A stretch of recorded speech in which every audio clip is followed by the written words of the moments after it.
Okay, 1 Thessalonians chapter 2. We're going to cover one verse today. We'll get there. We'll wait. Here comes Grandma. How are you? Good morning. How are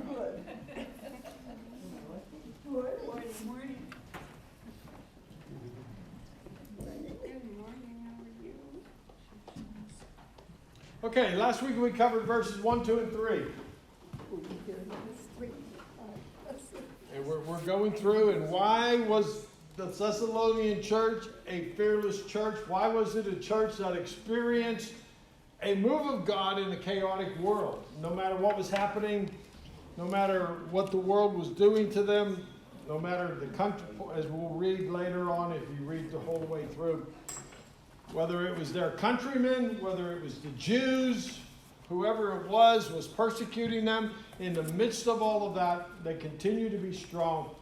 And we covered one of the reasons why was they had a powerful proclamation of the gospel. They refused, secondly, they refused to allow the world into the church. But they went out and changed the world. And starting in chapter 2, they had a dynamic ministry that ministered to the people and had results. And why did they have results? And that's what we're looking at. In chapter 2, verse 1. Every service had a purpose. For yourselves, brethren, know our entrance in unto you, that it was not in vain. It was not aimless. It was not empty. It was not worthless. You didn't waste your time when they gathered together for a service. Something happened. It was an awesome, powerful demonstration of the Holy Spirit and a move of God every single time. If it happened then, Pastor Jim closes today. Do it again. If it happened then, why can't it happen today? Every time we gather together, there ought to be something happening. Every time. In verse 2, it was a ministry of tenacity. No matter what was happening. No matter. Well, Paul said it best. Even after we were suffered before and were shamefully entreated, as you know, at Philippi. They were persecuted at Philippi for the gospel. And so they came to Thessalonica. And as they came to Thessalonica, they were bold. And their boldness came from God.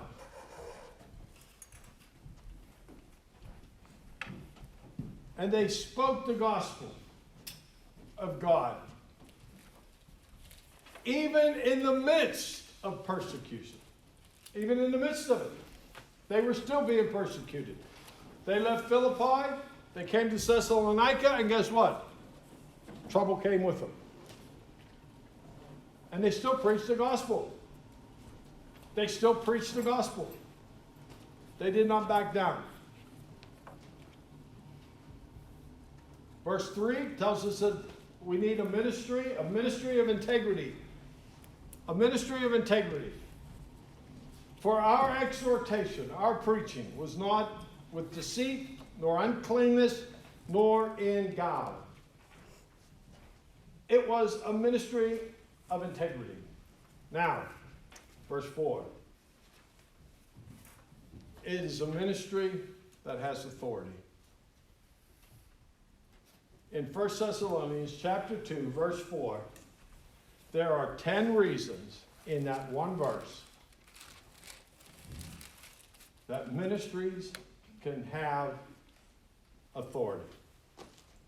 And I'm going to give you all 10 of them. And they're not in your notes. Let me read it first. But as we were allowed of God to be put in trust with the gospel, even so we speak, not as pleasing man, but God, which trieth our hearts. In this one verse is the authority for all ministry. 10 reasons. Number 1, God appoints people to ministry. God does. Paul says, but we, as we were allowed of God. God's the appointer. God appoints people to ministry. God lifts people up. God calls people into the ministry. God gives people their assignment. Nobody else. God is the one who calls people into the ministry. God is the appointer. God is the anointer. God is the provider. It is God that does it. There are too many people that are in the ministry today that they up and they went. They do something just because they want to get involved. And when trouble comes, guess what? They leave. Because you're going to have trouble in the ministry. And unless you know that God called you to the ministry,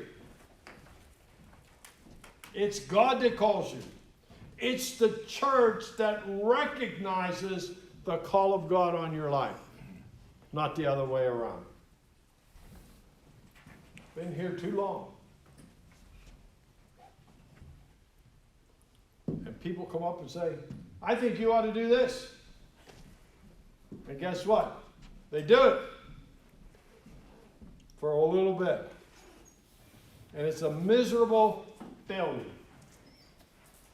You got to remember the way God does it. God calls people into the ministry. Separate unto me Paul and Barnabas for the work that I have already called them to.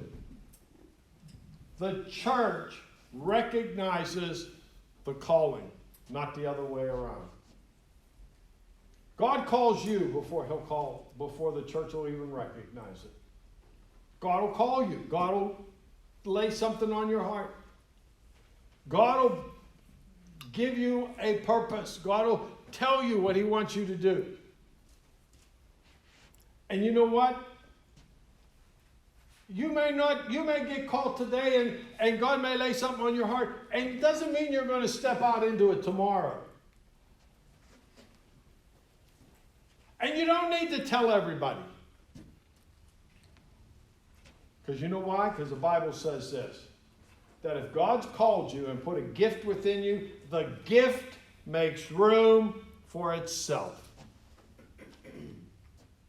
If you're really called to the ministry, God will make a way. God will demonstrate it to people. The gift makes room for itself. Number 2. God is the appointer. Guess what? We're the appointees. God appoints people. But as they were chosen. God called them. God calls people. God puts His hand upon people. God allows people to know exactly what God has called them to do. You're not going to get the whole picture, but you get the next step. You get the first step. You get what God has called you to. But as Paul said, God called us. And you need to recognize, see, it's like this. If we call people, if we tell people, this is what you're supposed to do. When trouble comes, who are you going to blame? You're going to blame us. Why? Because we're the one who put you there. Rightfully so. But if you know that God called you to this ministry, beyond a shadow of a doubt, God called you. You're the appointee. No matter what happens. I'm here not because some man called me. I am here because God put me here. God called me here. This is what God has given me to do. See, the Bible, Peter says, make your calling and your election sure. Too many people don't do that. Too many people don't do that. We don't make our calling and election sure. We think, well, I got to do something. I'm just going to do something. No, what did God call you to do?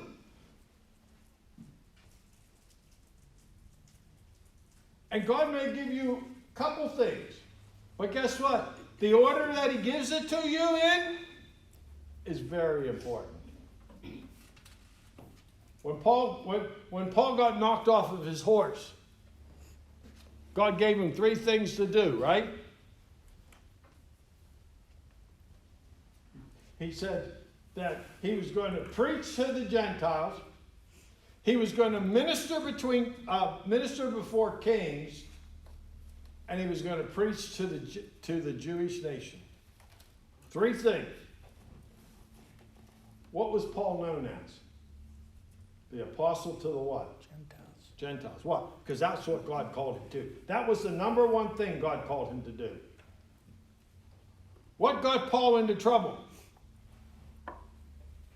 When he started putting number 3 above number 1.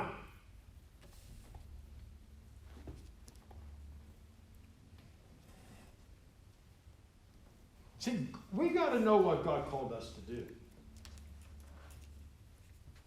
And you got to be able to stand in that calling regardless of anything. Why? Because number 2, first 2 is going to happen. There is trouble that is going to come with the calling. The anointing attracts attack.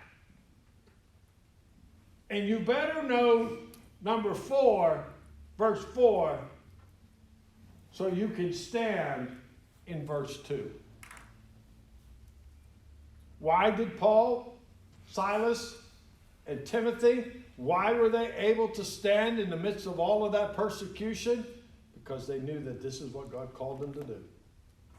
This is what God called them to do in spite of everything. You see, we think, well, just because God called me into the ministry, everything's going to be nice and sweet and it's just going to flow. No, it isn't. No, it isn't. It's going to be trouble. It's going to be persecution. People aren't going to like you. Number 3. But as we were allowed, every ministry, every person will be approved of God. The word allowed means approved. Approved. Approved of God. Tested. Every ministry will be tested.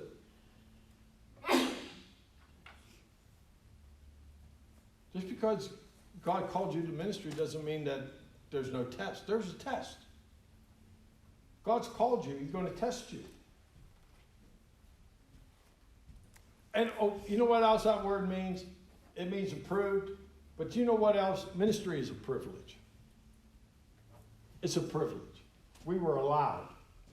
It's not a right. It's a privilege. And we have too many people that abuse their privilege.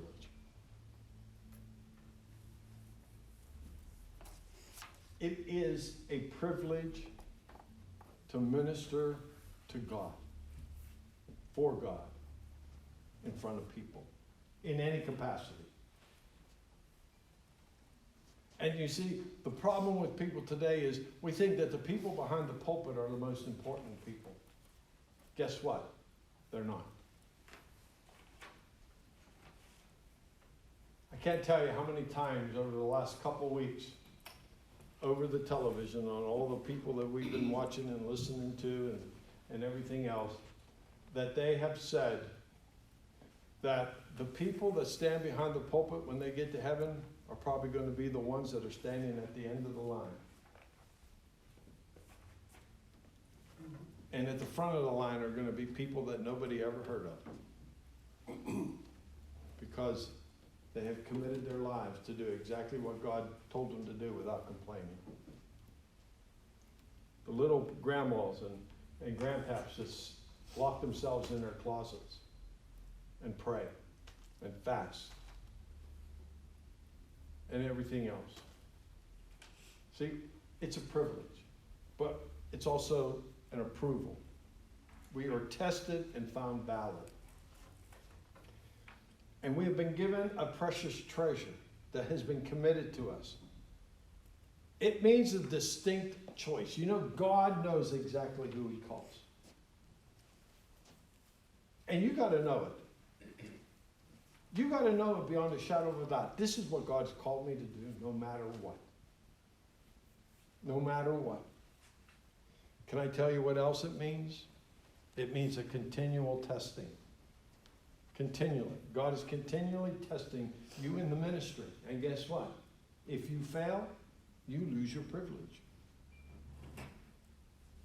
You get set on the sidelines.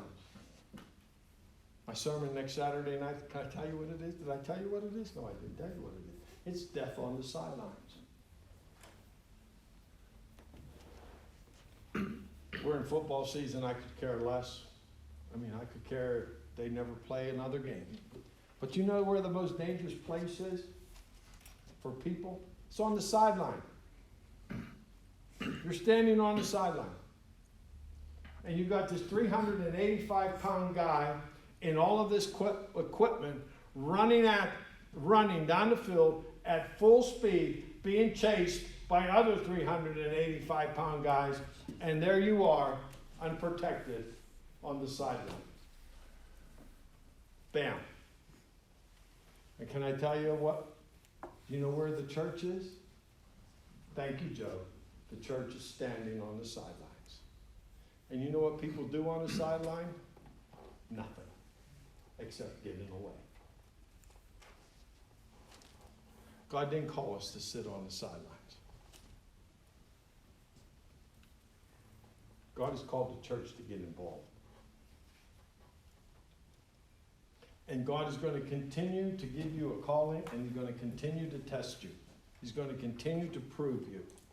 God is going to make sure that you are pure, that you are more sympathetic, and that you are more efficient in what God has called you to do. And if not, God will set you aside for a season. Yes, the gifts and the calling of God are without repentance. They are. Once God calls you, that calling stays with you. Doesn't mean He has to use you. You can be disqualified.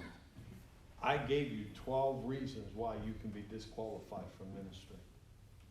One Sunday morning, I rattled them off. Called? Yeah. Used? No. Because you haven't done your part. Number one, God is the appointer. Number two, we are the appointee. Number three, God approves, tests, proves valid every ministry. And every ministry is an absolute privilege. It is not your right. And because you stand behind the pulpit, or because you have a worldwide ministry, or because it doesn't mean you're better than anybody else. It's just what God has called you to do. What God has called you to do. It's just your calling. Doesn't mean you're better. Doesn't mean you're more important. It's just your calling. Number three. But as we were allowed of God to be put in trust. You know what that is? That's the actual admission into the ministry. See, you could be called of God. You could be appointed of God. And you could be tested and proved valid. But guess what? That doesn't mean you're going to do anything. You got to step out. You got to step out in faith. God called Paul, Silas, and Timothy. They knew exactly what their calling were. They were proved. They were tested. They understood their privilege. And everywhere they went, they encountered nothing but trouble, persecution, suffering, beating, and everything else. And it wasn't until they actually took a step into where God called them that they were actually put into that ministry in Thessalonica. There's an actual admission into a ministry. Not only represents their admission into the ministry, but when you accept the calling of a ministry, guess what you also accept? You accept all the responsibilities that go with that calling.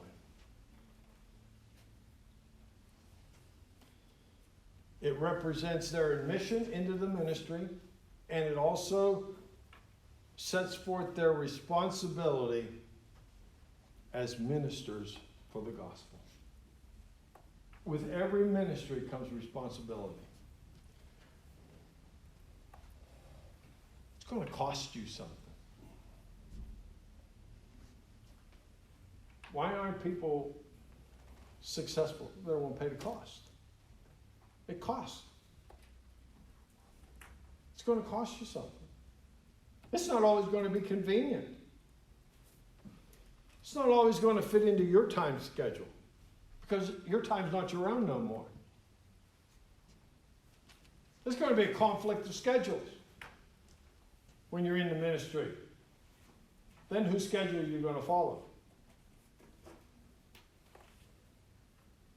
See, we want all the glitz and all the glory and all the glamour, and I can't get over how many times people think that God called them into the ministry and right away everything's supposed to be just unbelievable and everything going to go. And what we do, we look at the end result of a ministry. We look at a ministry of a Pastor Gary, or we look at the ministry of a Robert Morris, or we look at the ministry of a Catherine Coleman. We look at the ministry of a Smith Wigglesworth, or a Charles Spurgeon, or a D.L. Moody. We look at that ministry.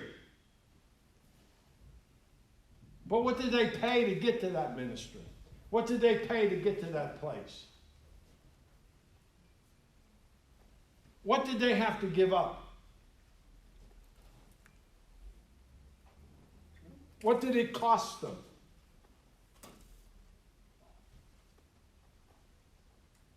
See, when you accept the call into the ministry, where's your authority come from? It comes from God because you accept the call and everything that goes along with it.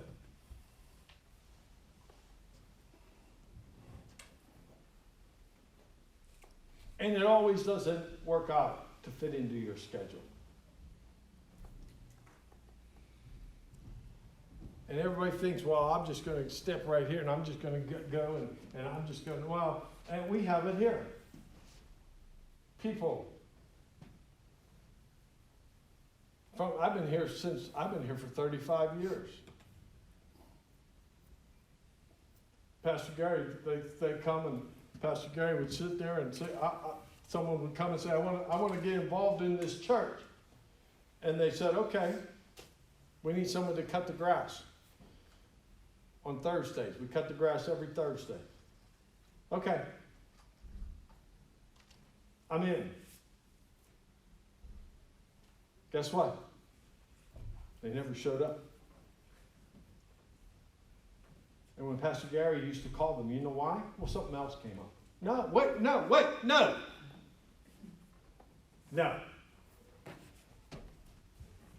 You made a commitment. And we forget this one verse. See, I'm talking about a church that makes an impact. This is why the Thessalonians made an impact. Because there was powerful preaching. They refused to allow the world to come into the church. And they had powerful ministry in the church. Because they accepted all the responsibility that went with it. And we need to do the same thing. It's not always convenient. It's not always going to fit into your schedule. I can't tell you how many times people call and say, oh, something else came up. And I went and did that. When God called you into the ministry, don't you think he knew that was going to come up? We talk about Abraham. When God called Abraham to go to the promised land, don't you think that God knew that there was a famine in the land? Well, if he didn't, then he's not God. Of course he knew that there was a famine in the land. Why was there a famine in the land? Because he was testing Abraham. And guess what? Abraham failed. Abraham went down into Egypt. And as a result of going down into Egypt, he lied. Do you know that the entire time he was in Egypt, he didn't build one altar? He didn't have one communion with God? He didn't talk to God? He didn't fellowship with God. And guess what? God didn't talk to him either. Why? Because he stepped out of where he was supposed to be. He was supposed to be in the midst of a famine. Because that's where his provision was. See, we think that just because we got called into the ministry, everything's going to be hunky-dory and everything's going to be good, and there's not going to be no trials, and there's not going to be no testing, and there's not going to be no waiting, and God is just going to supply everything all the time. No, he's not. He's going to test you. Because that's what that word approved means. Paul says we were approved. We were tested by God, and we were found valid.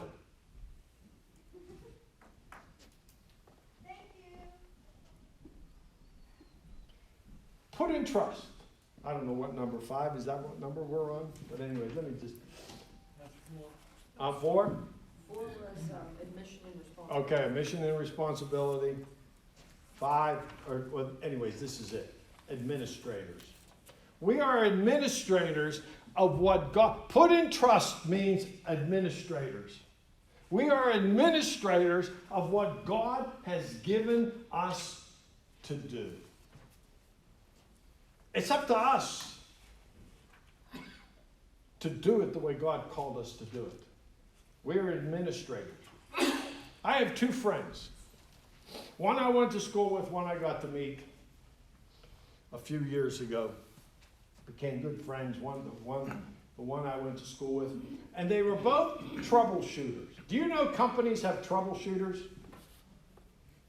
They have troubleshooters. Do you know what they're good at? Administrating. Both of these, the one I went to school with is a troubleshooter for a nationwide chain of restaurants. And you know what he does?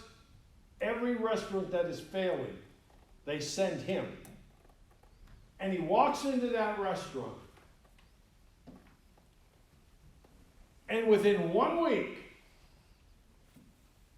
he's already surmised everything and knows what the problem is in that restaurant. Because that's what his gift is. That's what he's been put in trust with. And a lot of times, you know what it is? It's just moving people around to where they function the best. I walked into a doctor's office the other day, and the lady at the desk greeted me, and I thought, now, if I was an office administrator, I'd give her a broom and say, in the back, because you don't need to be greeting people, because you sure leave a bad impression. We used to go to a church. Our friends are still elders at this church, but when we used to go visit them, we used to go to this church. And there was this man. And you know what he was? He was a doorkeeper. He was a doorkeeper. He was the first person you met when you went to that church. And you know what he made you feel like? Like you were the most important person that was coming to that church. I mean, if it was raining, he ran to your car with an umbrella.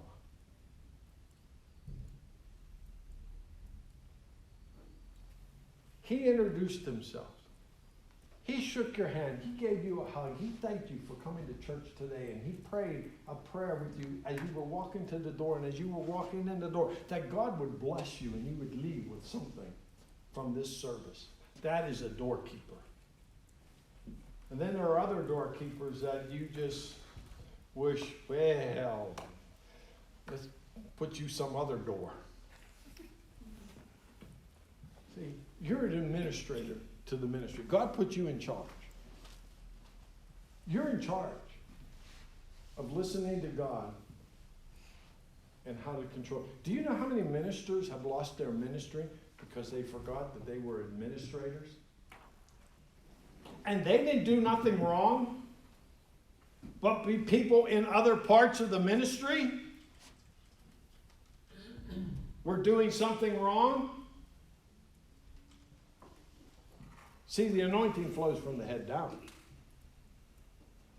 I think of Larry Lee, nationwide ministry. Wrote, "Could you not tarry with me 1 hour?" Lost his entire ministry, not because he did anything wrong.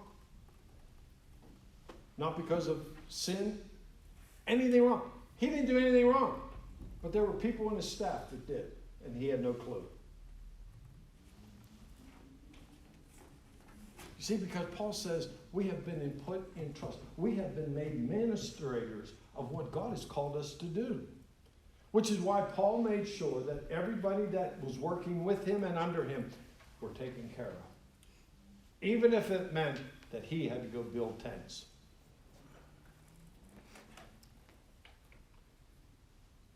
Because we're administrators. We're trustees of what has been placed in one's care. It is our job to keep it safe. It is our job to preserve it. It is our job to allow no substitutes in it. And it is our job to rightly administer whatever it is that God gave us. Paul, it was gospel, right? That was Paul. Paul said that we were put in trust. We were administers with the gospel. That's the next thing. We have been ministers with the gospel. That was the arsenal that God gave you to work with. Every ministry has an arsenal that God has called you to use. And you better know how to use your arsenal. You better know how to use whatever it is that God has called you to do. You better know what is available to you that God has called you to use. God equips people for the ministry. You better know how to use your equipment.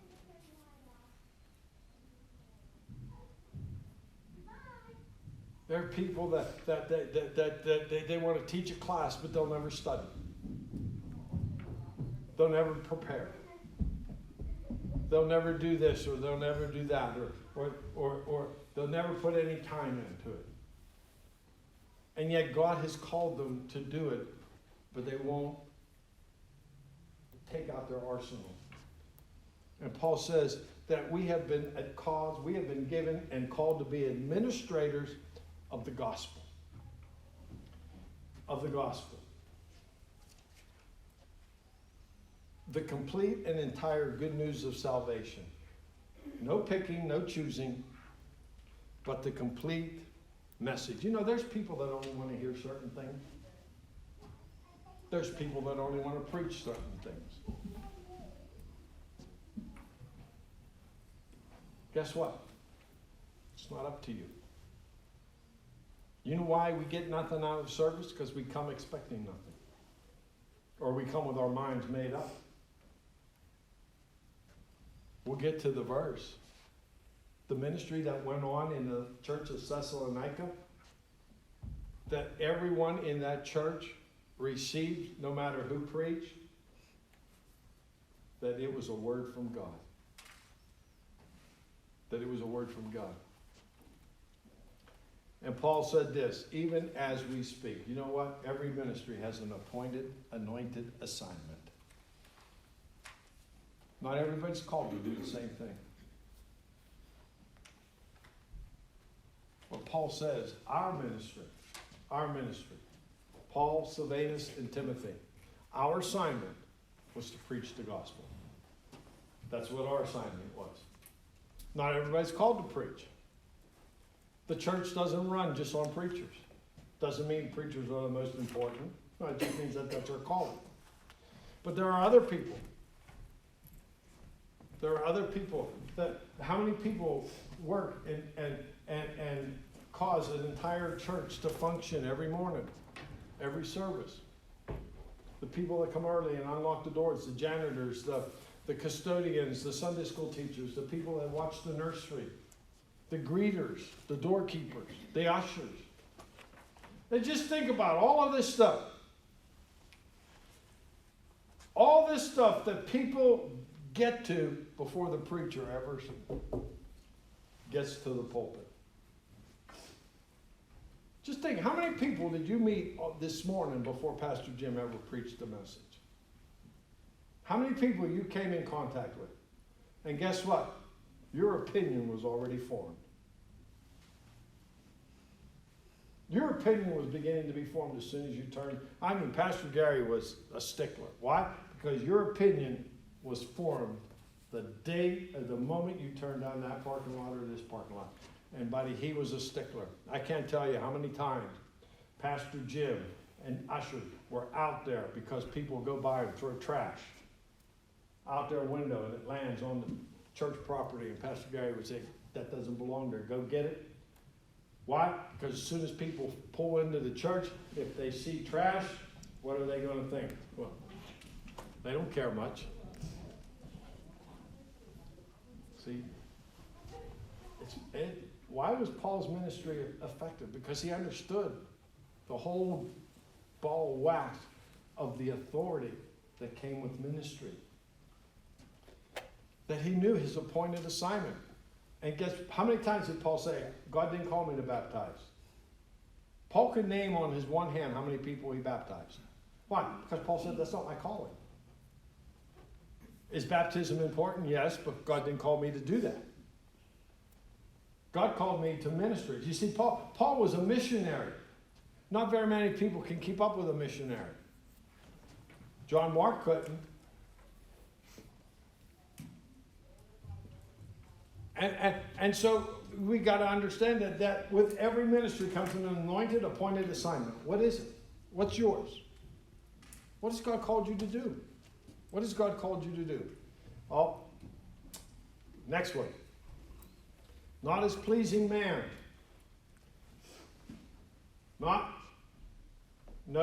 I wrote no human accolades. I had to get an A in there somehow. No human accolades. If you're doing this to get the praise of men, you got your reward. If you're looking to get a pat in the back because what God called you to do, you got your reward. I heard Dr. Jeremiah the other day said how many people come into his ministry and want a job. He said, no. Are you called? Are you called to be here? Well, I need a job. I want to work in the ministry. Well, what has God called you to do? Well, I don't know. Then how do you know you're supposed to be here? How do you know this is what God called you to do? It's a calling. It's not a job. It's not something you do for a paycheck. That's a hireling. I'll never forget. I still remember Robert Schlerden on the WAIJ preached that message. Are you a son or are you a hireling? Are you a son or are you a hireling in the family of God? A hireling only does something because he gets paid. Do you know we have people that come in here that really, really have been called to do something in here, and because they didn't get paid, turned around and walked right out the door? That's a hireling. See, remember this verse in the scriptures. Jesus said it, that if you are not faithful in another man's ministry, you're never going to get your own. Never. If you aren't faithful working in Pastor Jim's ministry right now, because he's a senior pastor, if you are not faithful in helping him fulfill the vision that God gave him, God will never give you another vision. God will never give you a vision for your own ministry. Why? Because you can't be faithful here. If you can't be faithful in the nursery, you know where I started? I started in the nursery. For 3 years, Cindy and I took turns at the nursery. Every other service. Because we had a little boy that had open heart surgery that needs constant care.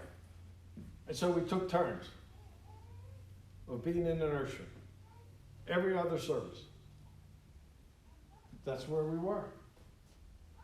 Some people look at that and think, well, that's not important. No, that's the beginning.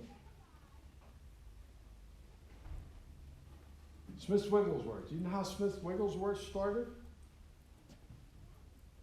Smith Wigglesworth started with a horse. And you know what he did? He gave kids, because kids wanted to ride on a pony. Kids love horses. They wanted to ride on a pony. He said, I'll give you a ride on a pony, but you have to go where I take you. He said, go get permission and tell your parents that you want to ride on a pony, and I'm going to take you to the church down the street. And then after that, I'll bring you right back home. He started his ministry giving children rides to churches on a pony.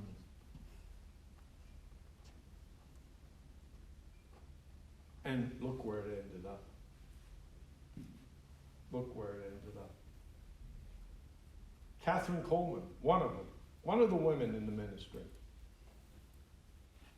started out by cleaning out chicken coops and getting them ready for a service. Because when they started, they wouldn't allow women to preach in churches. So she went, and her and her team cleaned out chicken coops and got big chicken farms to set up. How'd you like that job? So we don't do it for human accolades. And last one, we do it for divine approval. This is the next one. Next to the last one, but God. See, we don't do it as pleasing man, but we do it to please God. You may not please man. Pastor Gary, I'd never forget. I can't tell you how many times I heard it.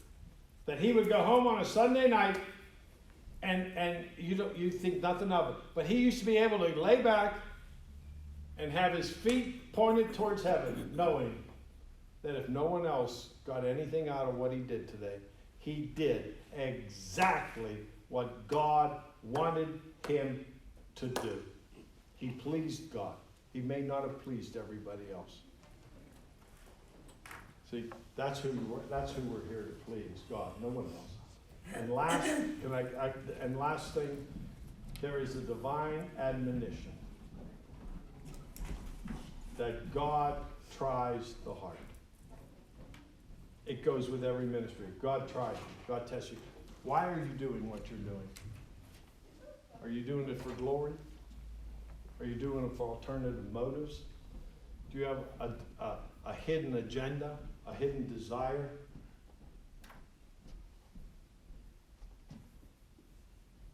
Why was Paul's ministry so successful? Because Paul understood the authority of ministry and where it came from. And he had all 10 of these things working. Because right there they are, all in one verse, 10 things for the authority of the ministry. And we need to get them into our ministry. All right, next week we'll go down to the next one. What's the next one? Oh, a ministry of accountability. Oh my. Can I tell you what? You won't like that one either. Because nobody wants to be accountable. Nobody wants to be accountable to somebody else.